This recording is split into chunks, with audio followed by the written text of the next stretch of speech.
Bien-aimés dans les Seigneurs, pour votre édification, croissance spirituelle et le salut de vos âmes, retrouvons-nous chaque mercredi à 16h30 pour le culte d'enseignement, vendredi à 17h juste pour le culte de délivrance. Et chaque dimanche de 7h juste à 10h juste pour le premier service et de 10h30 à 13h juste pour le second service. Nous sommes au numéro 30 de l'avenue des Cimetières au quartier Bel-Air dans la commune Kampemba à Lubumbashi.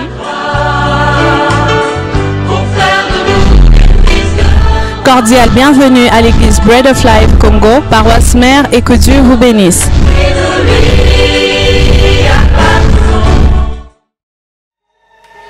Est-ce que quelqu'un peut acclamer très fort pour le roi, pour celui qui est mort et qui est ressuscité pour vous et pour moi? Celui qui nous a dit: venez à moi, vous tous qui êtes fatigués, chargés, je vous donnerai du repos. Que Dieu vous bénisse. Je vous salue tous dans le nom de Jésus-Christ. Salue aussi ton voisin en lui disant que Dieu te bénisse. Vraiment qu'il te bénisse et qu'il te bénisse abondamment. Qu'il ne te prive de rien dans cette année nouvelle. Qu'il te donne au-delà de tout ce que tu espères, au-delà de tout ce que tu attends, au-delà de tout ce que tu demandes, au-delà de tout ce qu'aucun membre de ta famille n'a déjà possédé. Dieu est capable de le faire. Il est capable de le faire. Simplement, il est capable de le faire. Il n'a pas de discussion à engager à ce sujet-là. Il est capable de le faire. Je le bénis pour cela. J'estime que vous qui êtes aujourd'hui, vous êtes ceux-là à qui le message est destiné. Le message de sabbat, du repos. Je crois que c'est là où vous êtes concernés. Parce que vous allez constater que, si vous suivez depuis l'introduction, nous avons dit qu'il y a des personnes qui sont qualifiées à ce message-là. Donc, autrement dit, ce n'est pas un message pour tout le monde. Celui qui se suffit, celui qui n'a pas de charge, celui qui n'est pas fatigué, il n'est pas concerné par le message. Mais moi et toi, puisque nous sommes chargés et nous sommes fatigués, nous sommes concernés par ce message. C'est pourquoi je vous invite à acclamer le Seigneur. Parce que ce message vous concerne. Il va vous décharger et il va vous donner du repos. Du repos. Quelqu'un me donne un bon amen. Lisons quand même avant de commencer. Je lis aujourd'hui Deutéronome, chapitre 12, du verset 9 au verset 12. Deutéronome, chapitre 12, verset 9 à 10. Le dimanche, j'ai juste lancé les balles. Mais maintenant, on va commencer à aller en profondeur pour que chacun comprenne. Quand Dieu nous a parlé de l'année sabbatique, qu'est-ce qu'il entend par là? Parce que celui qui en est l'auteur. Alors, nous lisons Deutéronome chapitre 12, le verset 9 jusqu'au verset 10. Je lis la parole du Seigneur au nom de Jésus. Parce que vous n'êtes point encore arrivés dans les lieux de repos et dans l'héritage que l'Éternel votre Dieu vous donne, mais vous passerez le Jourdain et vous habiterez dans le pays dont l'Éternel votre Dieu vous mettra en possession. Il vous donnera du repos après vous avoir délivré de tous vos ennemis qui vous entourent et vous vous établirez en sécurité. Parole du Seigneur au nom de Jésus-Christ. Moïse est en train de parler aux enfants d'Israël au sujet de la terre promise, qui était une promesse qui a duré longtemps, une promesse qui a tardé à s'accomplir.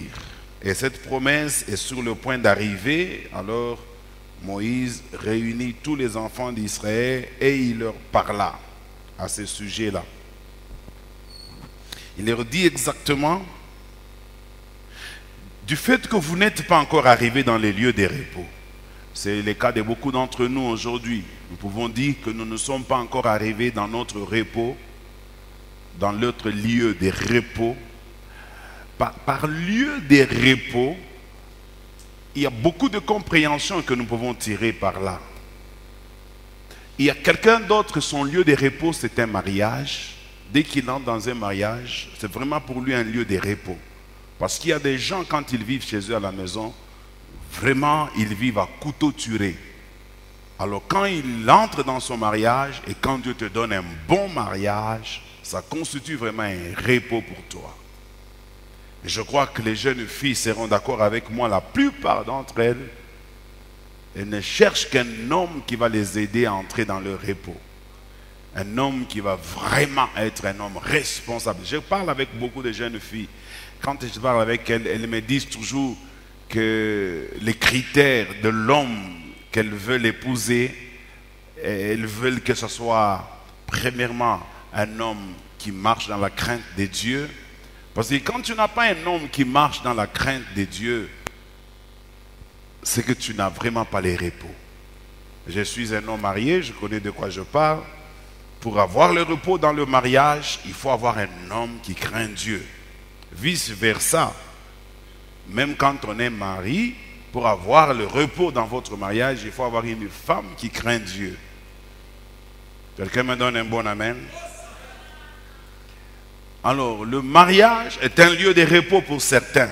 Ce qui veut dire cette année, il y a certaines personnes à qui Dieu va donner un très bon mariage avec un homme qui craint Dieu, un homme vraiment qui craint Dieu. Pas un hypocrite. Comme certains qui viennent à l'église, ils se vêtissent de la peau de la chèvre ou de la brebis, alors qu'à l'intérieur, ils sont restés des loups ravisseurs. Je ne parle pas de ces hommes-là, je parle de vrais agneaux de Dieu, de vrais brebis. Dieu t'en donnera une, reçois cela au nom de Jésus-Christ. C'est ça le repos pour ceux qui veulent entrer dans le mariage. Dieu vous l'accordera. Et il y a des gens pour qui avoir une chose, c'est facile, c'est naturel. Mais il y a aussi des gens pour qui avoir une chose, ça demande beaucoup d'efforts, beaucoup d'exercices et beaucoup de combats. Et moi je crois que pour celui pour qui c'est facile d'obtenir quelque chose, ce n'est vraiment pas compréhensible. Moi je pense que si pour toi les choses sont si faciles, gloire au Seigneur, mais cette année, Dieu ne vise pas les gens pour lesquels les choses sont faciles. Cette année, Dieu vise les gens pour lesquels les choses sont difficiles. Les cas les plus compliqués. Les cas que même ton pasteur, quand on les lui expose, il reste inerte, il n'a pas de solution à t'apporter. Des cas, tes parents sont fatigués. Des cas, même la société ne peut plus t'apporter quelque chose. Ce sont ces genres de cas que Dieu veut régler cette année de repos. Il dit aux enfants d'Israël, quand vous allez entrer dans votre lieu de repos, pour quelqu'un d'autre, son lieu de repos, ça peut être un travail. Il y a travail et travail. Moi-même, j'ai travaillé toute ma vie. Ça fait seulement 2 ou 3 ans que je n'ai pas travaillé. Mais toute ma vie, j'ai travaillé. Je connais toutes sortes de travail. Du travail le plus dur au travail le plus luxueux. Je commençais ma vie avec un travail où j'étais sentinelle, disons security, en Zambie en plus, où je devais sécuriser des mines d'émeraudes. Et j'étais là, il n'y avait aucun arbre, aucune maison, même pas une paillote. On était sous le soleil. Et le soleil commençait avec nous depuis le matin. Et quand on rentrait, j'avais comme des vertiges parce que je n'avais rien d'autre que mon casque que je portais. Parfois, ça chauffait dans le casque, j'enlevais le casque. Et tu sentais que le soleil, quand ça se mélangeait à la sueur, c'était comme si quelque chose était en train de bouillonner dans tes cheveux. Je connais de quoi je parle quand je parle de la souffrance. Donc je ne suis pas un arriviste. Je ne suis pas quelqu'un à qui vous allez apprendre comment on souffre. Ou quelqu'un à qui vous allez impressionner avec votre souffrance. Je suis passé par là. Et pour cela, je ne travaillais que pour $200. Pas plus. $200. Et je vivais à l'étranger. J'avais une famille qui était restée à Lubumbashi. Je connais la souffrance moi aussi. Et je veux dire qu'il y a des gens aussi, aujourd'hui pendant que je parle, ils traversent la même situation que moi, autrefois. Et je pense qu'à vous aussi, cette année vous concerne mes amis, Dieu va vous en faire entrer dans votre lieu de repos. Un lieu de repos, c'est un travail où tu travailles dans un endroit climatisé, où tu travailles avec beaucoup de facilité. Vous savez, il y a des travaux où le matin, tu dois beaucoup manger pour aller au travail. Parce que là où tu vas, tu sais que tu vas transporter des histoires qui pèsent. Mais il y a aussi des travails. Quand tu te réveilles le matin, tu n'as besoin d'une tartine et d'une tasse de thé. Parce que dans le bureau où tu vas, il y en a encore. Et en cette année, je crois que Dieu va donner à certaines personnes ce genre de travail. Oh, tu ne crois pas. C'est celui qui croit à qui cela appartient au nom de Jésus-Christ. N'écoutez pas ce que je vous dis comme des histoires. Parce que moi qui vous parle, je suis parti de là et j'ai vu Dieu comment il peut échelonner la vie d'un homme. Dieu est capable de te prendre de 0 à 1, de 1 à 10, de 10 à 15, de 15 à 20. Il est le Dieu que vous n'avez jamais imaginé dans toute votre vie depuis que vous êtes né. Et tout ce que Dieu peut faire dans la vie d'un homme, vous n'avez jamais imaginé ça. Vous avez entendu parler des gens dans la Bible. Vous avez peut-être admiré certaines personnes, mais vous ne connaissez pas en réalité de quoi Dieu est capable. Je vous dis, vous ne connaissez pas en réalité de quoi Dieu est capable. Si Dieu n'était qu'un homme ordinaire comme tous les hommes, ou s'il n'était qu'une divinité comme toutes les autres divinités, moi, les premiers, je ne serais pas en train de les suivre. Je ne serais pas en train de l'adorer. J'ai cru en un Dieu qui m'a convaincu, un Dieu qui m'a dompté, un Dieu qui m'a ramassé, un Dieu qui m'a façonné, un Dieu auprès de qui tu ne peux pas résister. Le Dieu que je vous prêche, c'est un Dieu devant qui l'impossible n'existe pas. C'est un Dieu qui connaît ta situation et tu n'es pas le premier à avoir traversé cette situation. Parce que parfois tu penses que dans ton cas là tu es le premier. Tu penses que depuis que la terre est terre, c'est toi le premier à être dans cette situation. Dieu te dit, attends, calme-toi. Il va te faire entrer dans ton lieu de repos. Et ça sera cette année. Si tu me crois, donne un bon amen. Ton lieu de repos. Je vais prendre aujourd'hui une illustration, mais nous n'allons pas lire.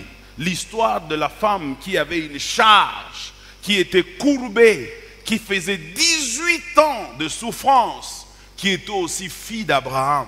Elle allait tous les jours au lieu de culte. Et tous les jours, elle rentrait de la même manière. Rien n'est changé pour elle. Elle pouvait écouter les prédications des rabbins. Rien n'est changé pour elle. Elle pouvait donner des offrandes. Rien n'est changé pour elle. Elle a fait 18 ans, s'il vous plaît. 18 ans de souffrance. Elle a même dit à un moment donné, je suppose que cette histoire, c'est ma vie. C'est mon destin. C'est mon sort. Je sais qu'il y a des gens ici qui se disent, peut-être que Dieu m'a créé pour que je vive ça. Peut-être que moi, je suis différent de tous les autres, ma vie sera comme cela. Elle aussi pouvait se dire ça. Mais il est arrivé qu'un jour de sabbat, un jour de repos, le maître de sabbat était dans les environs lorsqu'elle est entrée. Et quand elle entre dans les lieux de culte, ces jours-là, le maître de sabbat a vu cette femme.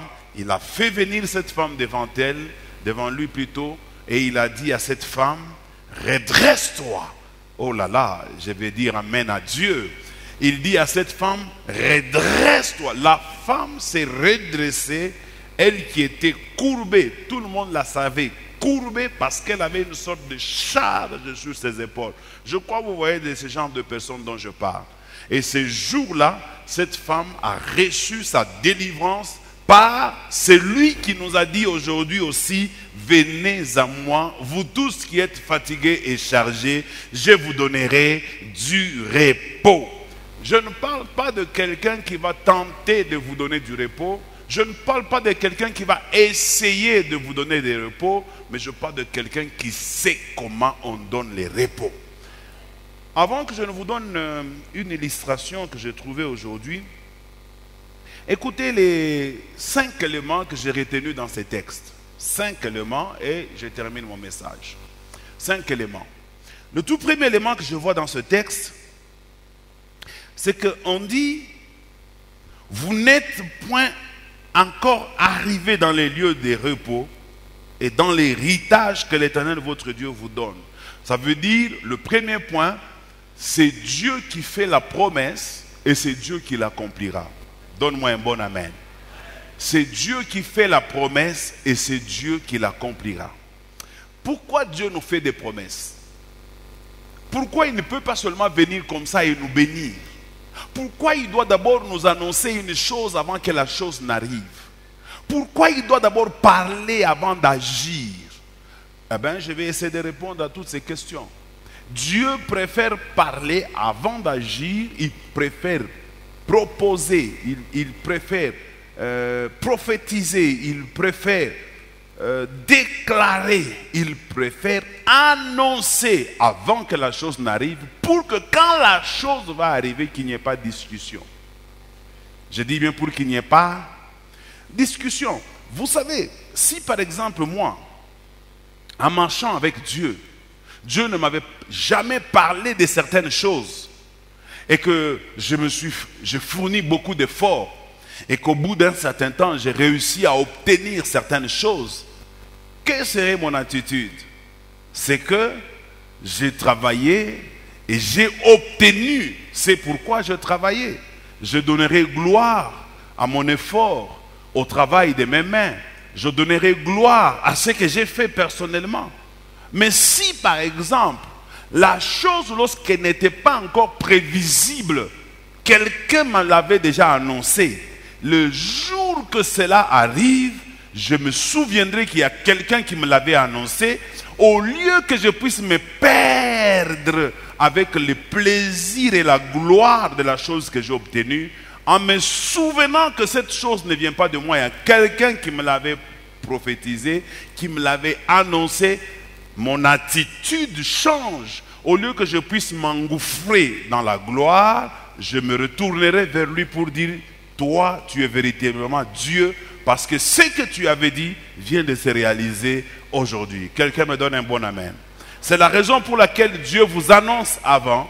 Aujourd'hui, vous n'êtes pas encore arrivé dans les lieux de l'héritage, dans votre lieu de repos. Il vous l'annonce. Pourquoi? Parce que quand ça va arriver, que vous ne puissiez pas vous donner gloire à vous-même, que vous ne puissiez pas dire que c'est mon effort qui m'a permis d'obtenir, c'est ma beauté qui m'a permis d'avoir ça, c'est mes qualités intellectuelles, mes diplômes qui m'ont permis d'atteindre ces niveaux, ce sont mes relations qui m'ont permis d'atteindre ces niveaux. C'est pour que vous puissiez réaliser qu'il y a quelqu'un qui l'a annoncé avant que la chose n'arrive, et c'est celui-là qui en est l'auteur. Quelqu'un me donne un bon amen.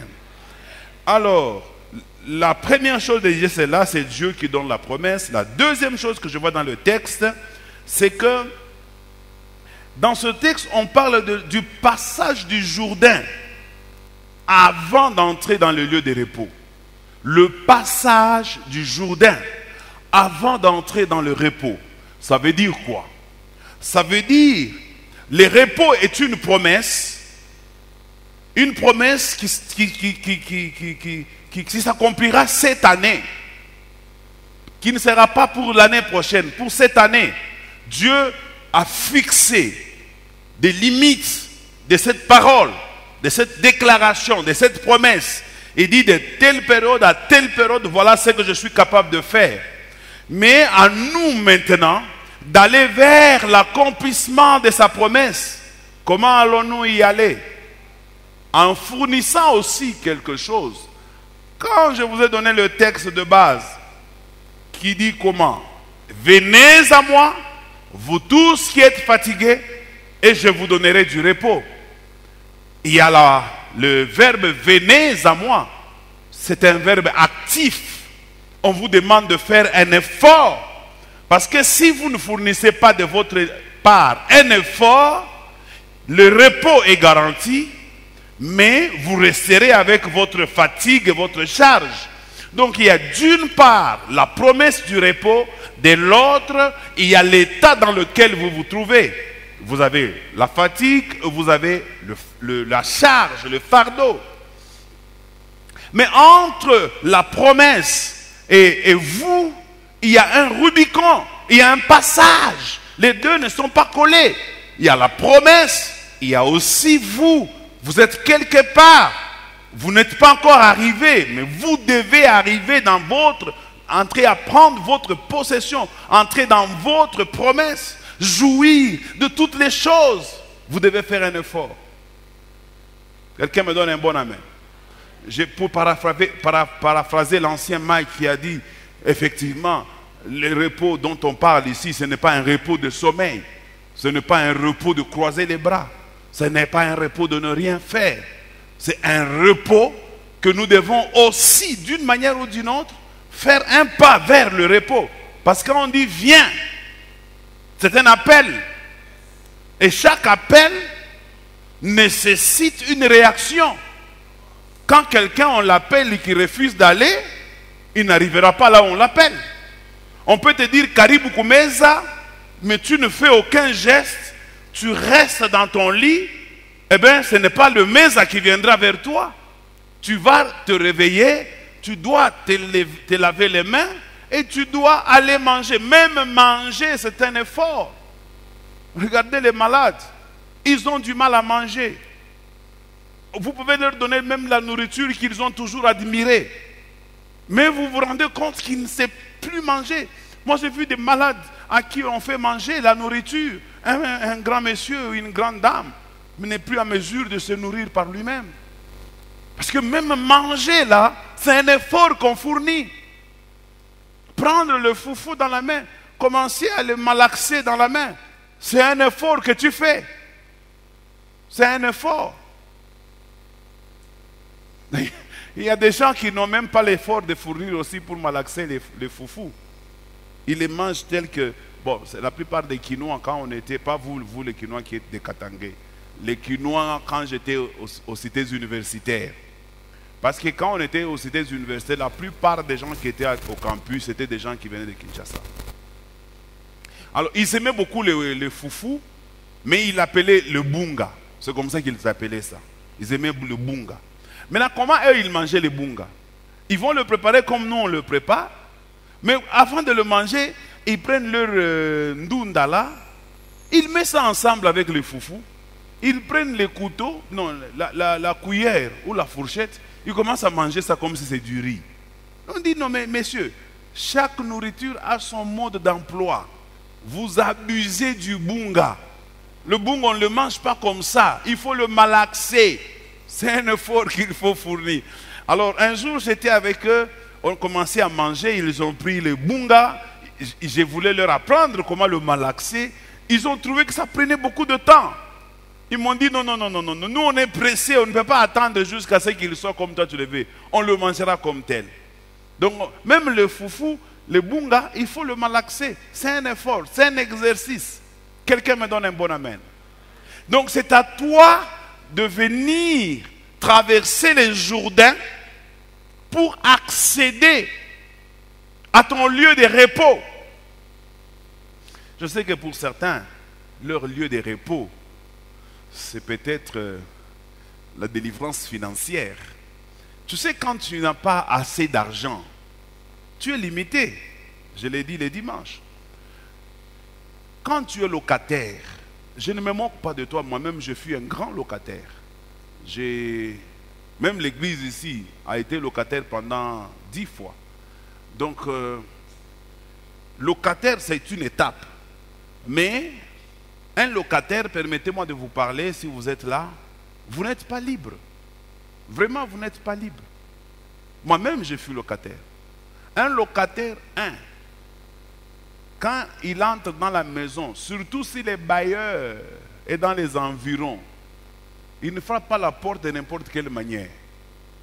Et puis, il y a des bailleurs, quand tu tapes même un clou dans les murs, la manière dont il va réagir.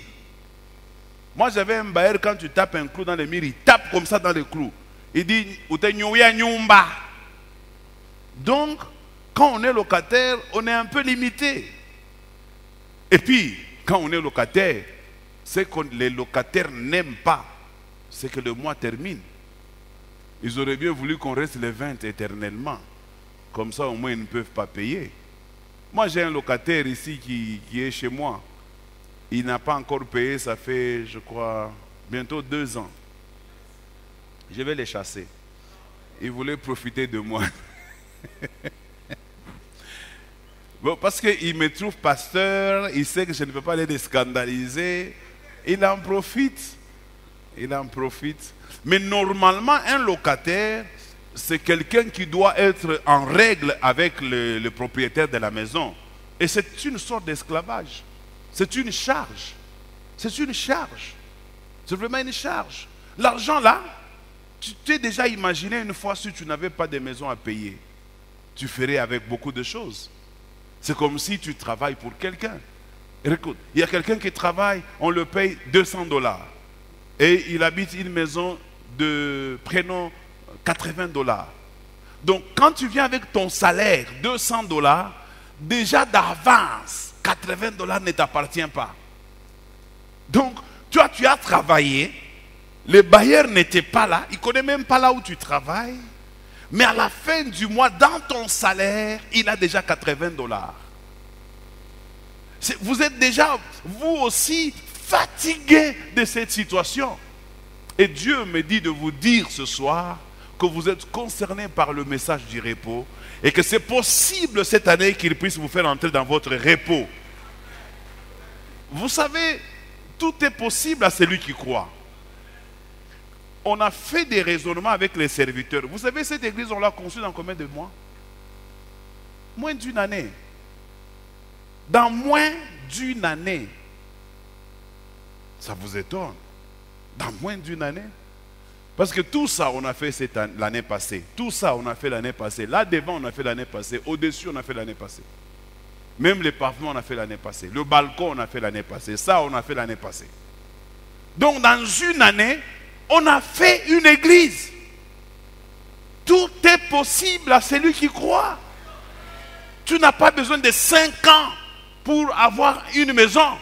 Avec Dieu, nous ferons des exploits. Qu'est-ce que c'est qu'un exploit? Ce n'est pas quelque chose que les gens comprennent. Ce n'est pas quelque chose que les gens maîtrisent. Un exploit relève du miracle. Aujourd'hui, nous les prédicateurs, nous ne vous enseignons plus les miracles. Nous vous enseignons seulement comment faire les choses, mais nous ne laissons pas la place au miracle. Il y a aussi une place dans le miracle. Quand nous parlons, nous devons savoir laisser une place au miracle. Mon frère, si toi, pour avoir ta maison, tu as fait 20 ans, tout le monde ne fera pas 20 ans. Si toi, pour avoir les biens que tu as aujourd'hui, tu as fait ça, tout le monde n'est pas obligé de faire ça. Il y a des gens qui entreront dans leur gloire aussi facilement. Ça, c'est aussi l'évangile. C'est aussi l'évangile.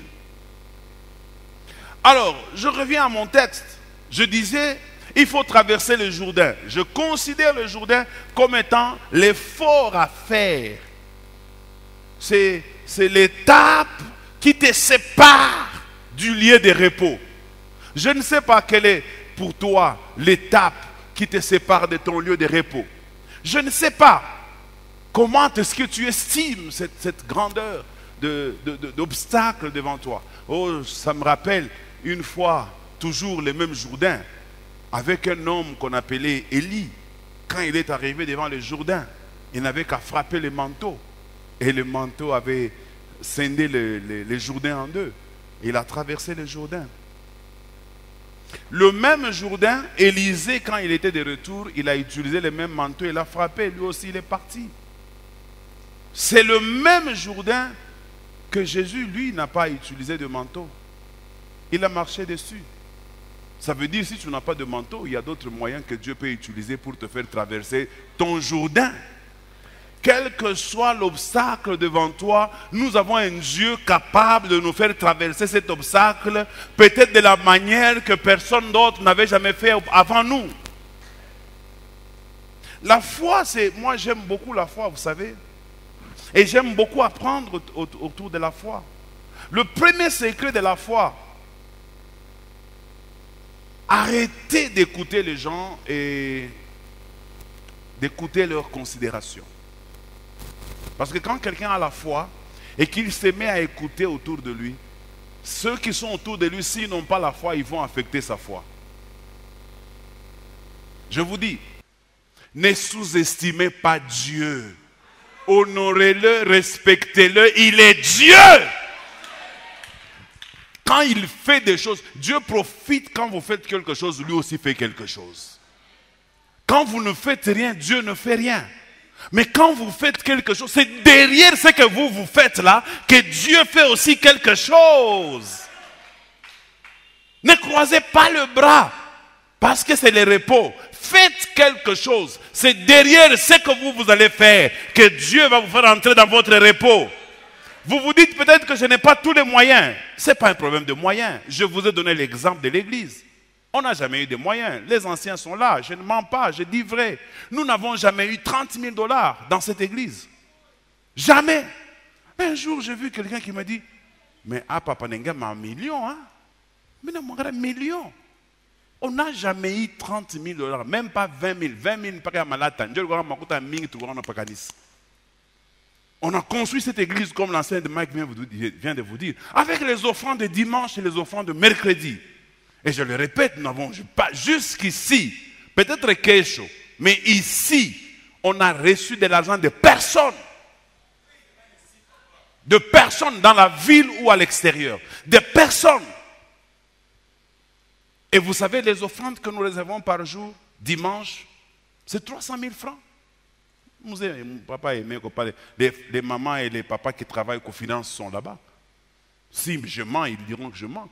Les offrandes, tout ce qu'on m'a dit, offrandes, 300 000 francs en moyenne.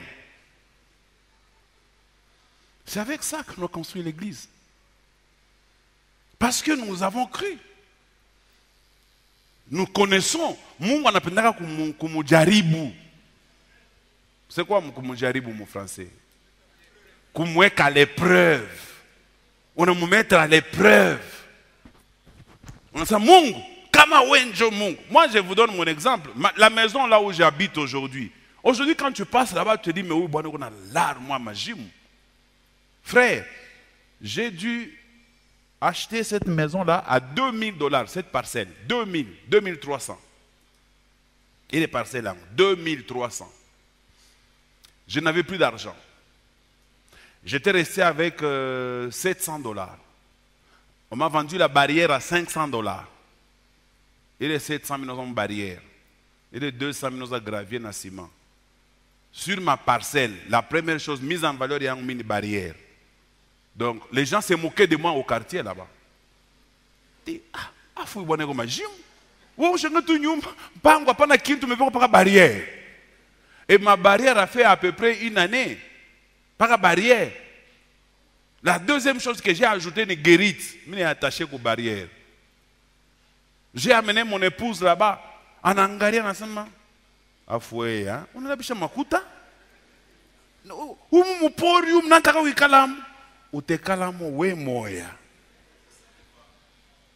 Et chaque fois que je disais à maman Sylvie, allons visiter les chantiers.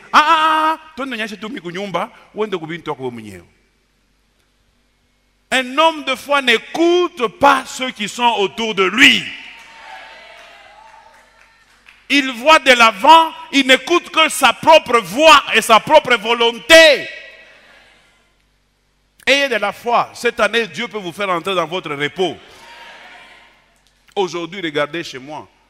Banenyoka balabala kutoka minjo wa kwanza kuikala pale. Minesta kuleta ile quartier jina yangu. Banenyoka balabala kutoka pale pa nini pale? Pa cercle hippique. Toute la route là m'a trouvé moi. Il y a 50 mètres de chez moi.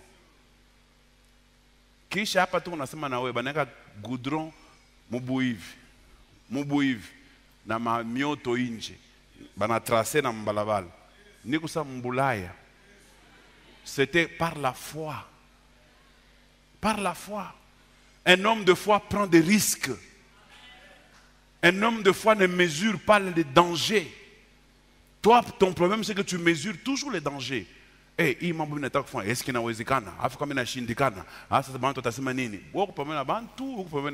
a fais ce que tu veux faire, ne regarde pas la foi des autres.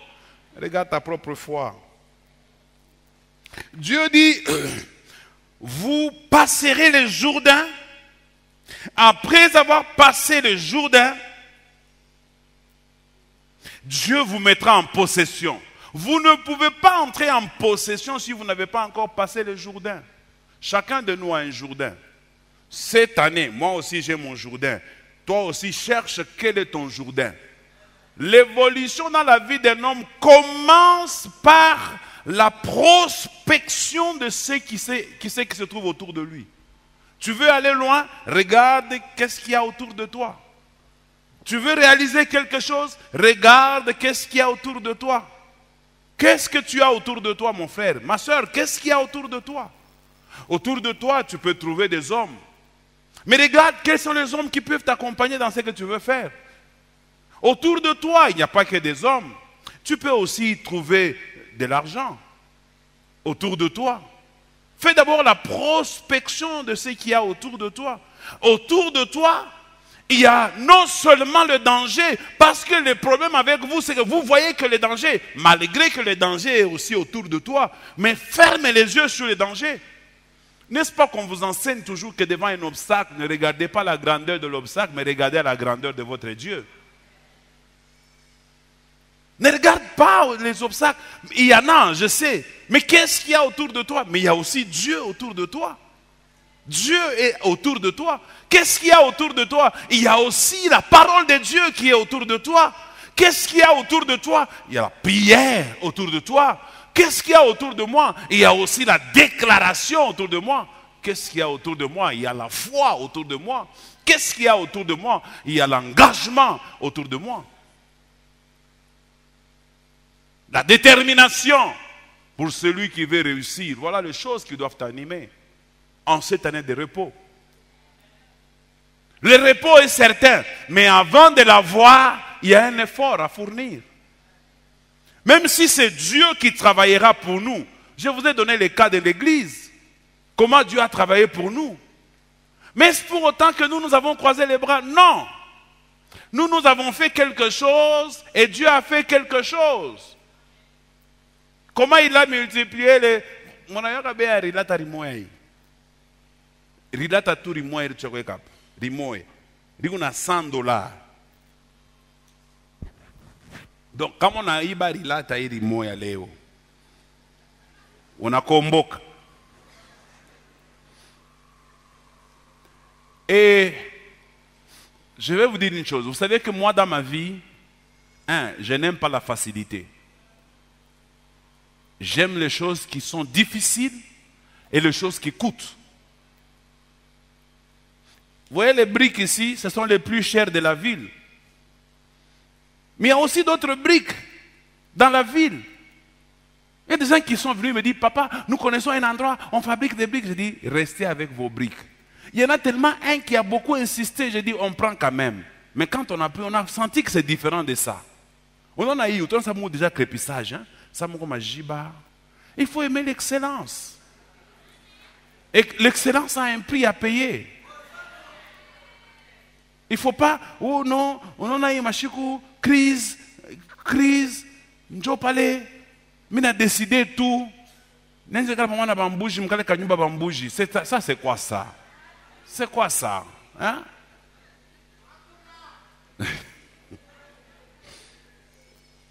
Munyumba ko kama bushiku bunengia, munafia nyumba na bankuku. Tunkuku tunamba pa meza, c'est pas normal. Refuse ça. Dis à Dieu, cette année, je vais entrer dans mon repos. Comment peux-tu être dans un repos quand tu te disputes ta maison avec les rats?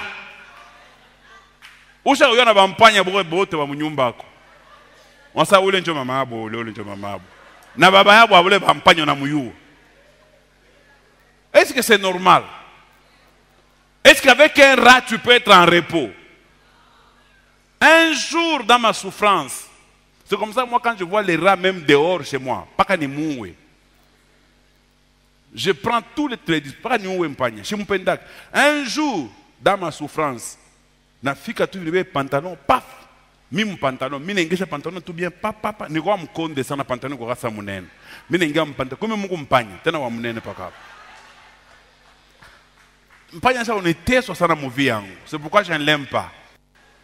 Frère, où ça voilà campagne assuré quoi kutoke mon pantalon. M'pagne n'anda kutembe en désordre. Donc on a combattu la m'pagne, ouais, frère, tout ça qu'on a comme mambo.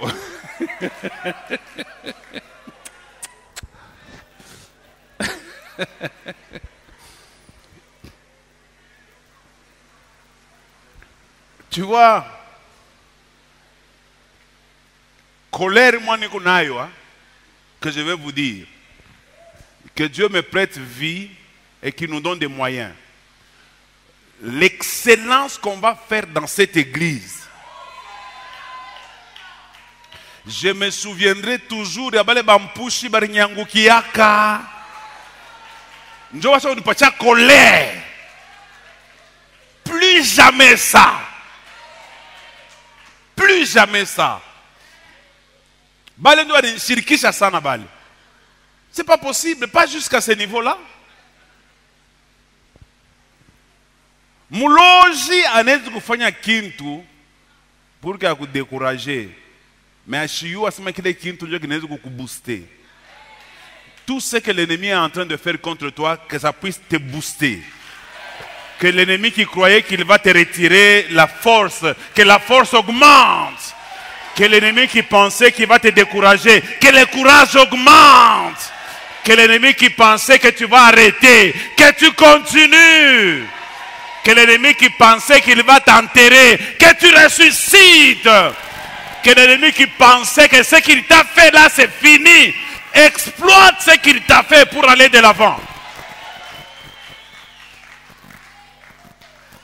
Un jour, je me souviens avec mon épouse, à notre début, on était dans une maison, je vous dis, ma toute première maison. Il y a 2 chambres. Comment vous voulez Nanza, mes amis, à tort comme Bushingishi, profond, il faut la mouki. Ils sointaient de partout. Et comment on s'arrangeait? Bon, vous savez, Mukatanga, priorité, Ngani Bunga. Alors, la première des choses, on sauvait d'abord la farine. Tu n'as quelque part, tu n'as surélevé, tu n'as jungulu chabin, tu n'as funi kayo. Maintenant, ça, notre fille aînée Nora, quand elle était encore toute petite, elle a souffert avec nous. Quand elle était toute petite là,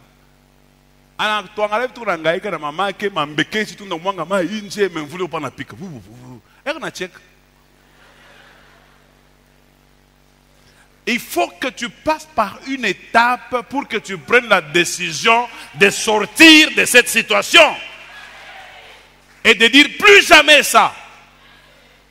Considère cela comme ton Jourdain. Passe par là et ne recule plus jamais. Je vais terminer en te donnant, je n'ai pas fini mon message, on va continuer même le mercredi. Je vais te donner mon message, mon secret. Retiens ça. Moi, je dis toujours à Dieu, si j'ai un obstacle devant moi, si tu sais que je peux le surmonter, donne-moi la force de le surmonter. Mais dès que je l'ai déjà surmonté, plus jamais cet obstacle dans ma vie. Si tu estimes que ça va revenir encore, alors ne me fais pas sauter. Pourquoi je dis ça? Mieux vaut rester dans une situation que d'avancer et de reculer. Avancer, ça fait plaisir, mais reculer, ça peut tuer. Quelqu'un qui avait déjà une belle vie, reculer, ça fait beaucoup souffrir. Si toi tu es là aujourd'hui, cette année te concerne. Dieu va te donner du repos, toi aussi, dans le nom de Jésus-Christ. Tu étais peut-être dans une certaine vie, tu as vécu d'une certaine manière, mais à présent, la vie que tu mènes n'a rien à voir avec celle que tu avais menée. Tu as beaucoup de soucis pour ça, ça peut même te tuer, je sais. Mais Dieu t'a dit cette année, il va te faire reposer en paix. Et ces choses-là, tu le verras à distance. Je voulais parler d'un autre point, mais le temps me fait défaut. Je veux qu'on lise et puis, allons dans Hébreux. C'est notre dernier texte. Je ne commente pas. On lit. Et puis on prie. Hébreux chapitre 4.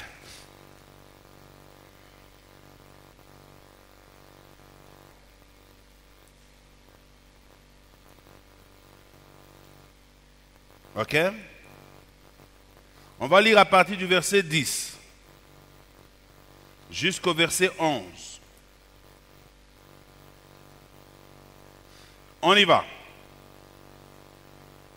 Car celui qui entre dans les repos de Dieu se repose de ses œuvres, comme Dieu s'est reposé des siennes. Efforçons-nous donc d'entrer dans ce repos, afin que personne ne tombe en donnant le même exemple de désobéissance. Verset 1er, toujours chapitre 4. Craignons donc, tandis que la promesse d'entrer dans son repos subsiste encore, qu'aucun de vous ne paraisse être venu trop tard. Parole du Seigneur, au nom de Jésus-Christ, et nous acclamons le Seigneur.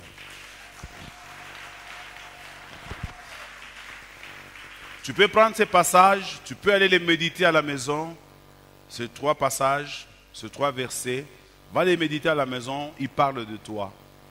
Ils parlent du repos de Dieu. Je vais les commenter peut-être le mercredi prochain. Pour l'instant, je voudrais que nous puissions nous tenir debout et que nous puissions adresser à Dieu 2 ou 3 requêtes.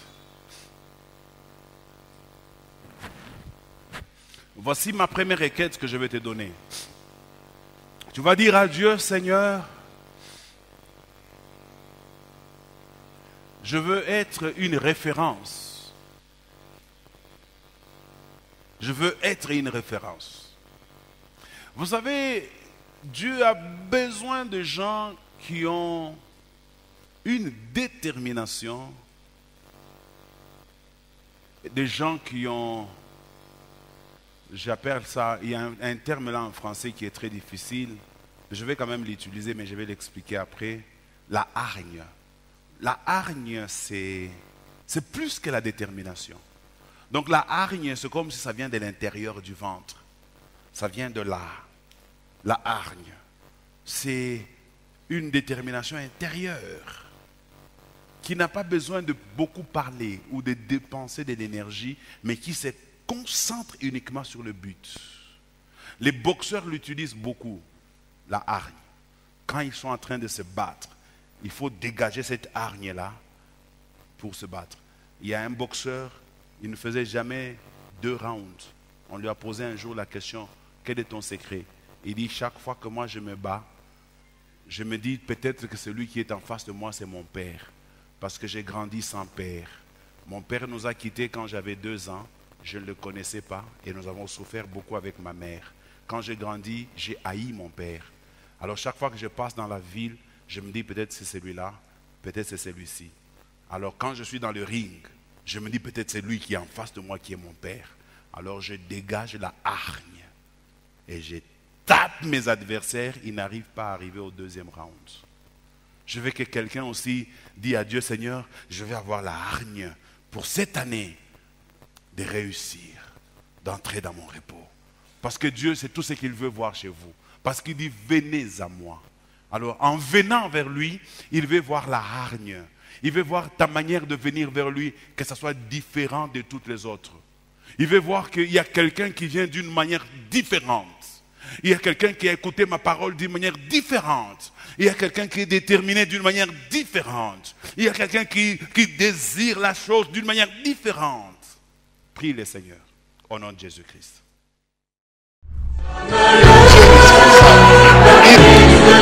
Bien-aimés dans les Seigneurs, pour votre édification, croissance spirituelle et le salut de vos âmes, retrouvons-nous chaque mercredi à 16h30 pour le culte d'enseignement, vendredi à 17h juste pour le culte de délivrance. et chaque dimanche de 7h juste à 10h juste pour le premier service et de 10h30 à 13h juste pour le second service. Nous sommes au numéro 30 de l'avenue des Cimetières au quartier Bel-Air dans la commune Kampemba à Lubumbashi.